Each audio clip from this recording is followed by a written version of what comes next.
In many quarters, there is a desperate need in America today, in America this week, for a healthy dose of religious humility.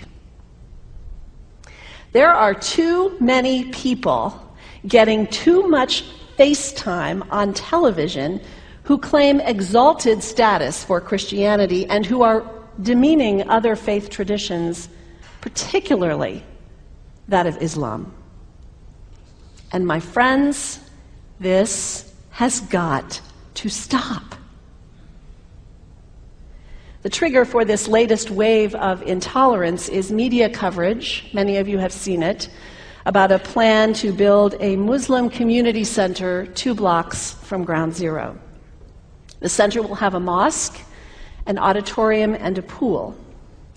It is modeled after YMCAs and Jewish community centers all across the country. For all I know, it's got locker rooms and childcare. Now, to be very clear here, reasonable, faithful, caring people can disagree about how they feel about this facility being built so close to Ground Zero. But that does not justify the wave of fear and suspicion that has washed over this country over the last 10 days. The media are now calling this a wave of Islamophobia that is sweeping across America. I saw a story this week on CNN about a minister in Gainesville, Florida, who has declared September 11th of this year Burn the Quran Day. Thank you for your reaction. That was mine. This guy is a minister at a non-denominational church called the Dove World Outreach Center. He said all kinds of disparaging, insulting, inaccurate things about Islam that I'm not going to repeat from this pulpit.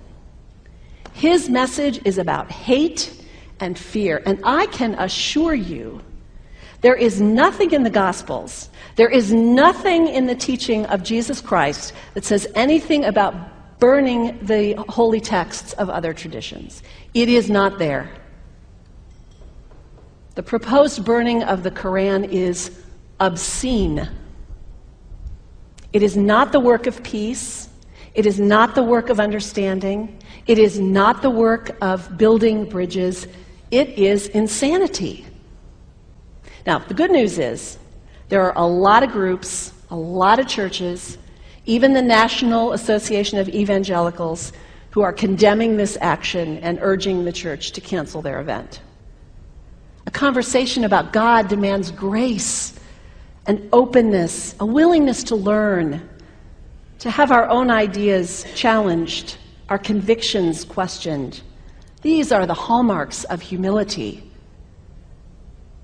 When I was in seminary, I read from someone whose name is lost to me now, when you speak of God, your voice should shake a little. You know, Jesus had no time for religious know-it-alls. He saved some of his harshest criticism for church leaders, for the Pharisees, the religious leaders who were so certain about who was out and who was in, who was holy and unholy, clean and unclean. Jesus was forever taking all this religious certainty and turning it on its head.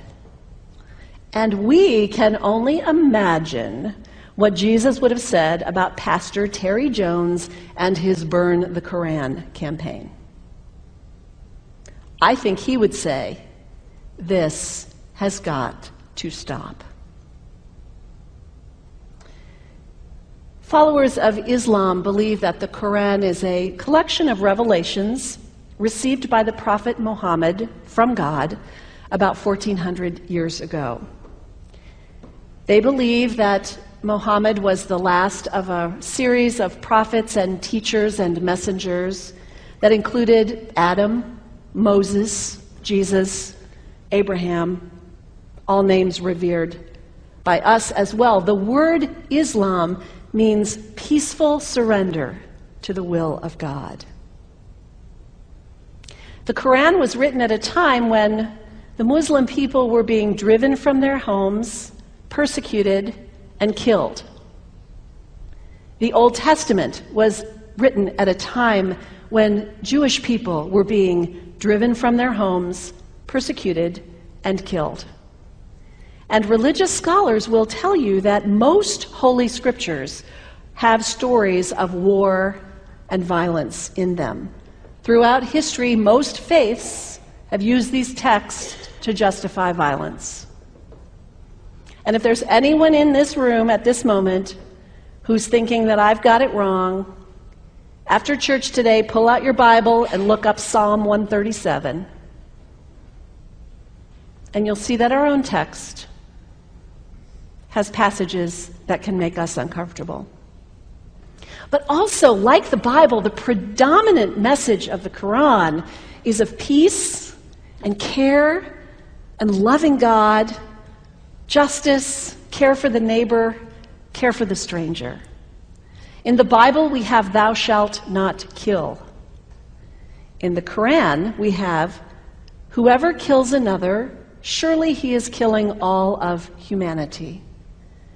And whoever saves the life of another, surely he saves the lives of all humanity.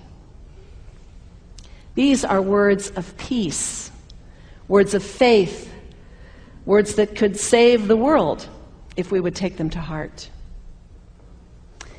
The second thing you can do the next time someone sends you one of those emails demonizing Islam, delete it. Don't forward it. Don't participate in the stereotyping. Don't give in to your fear. It's okay to be a little afraid. We all have those emotions. Just don't give in to it. Don't sign on for it. Don't focus on this tiny group of extremists who commit acts of violence. Focus on the hundreds of millions of Muslim people in the world who are people of faith, whose priorities and concerns and families are not so different from your own. And third, when you think of Muslim people, think of individuals. Think of the professor at Ohio State. Think of the engineer at Honda. Think of the teacher at the elementary school down the street. When you think of Muslim people, remember those who died on 9/11, not the hijackers. There was only a handful of them. Remember Mohammed Sunhami Hamandi. He was born in Pakistan. He came to the United States as a small child with his parents. He played high school football. He went to college. He became a part-time ambulance driver. He died, this Muslim young man, on 9/11, trying to rescue people and save lives. When you think of Muslim people, remember Mohammed Salahuddin Cloudhurry.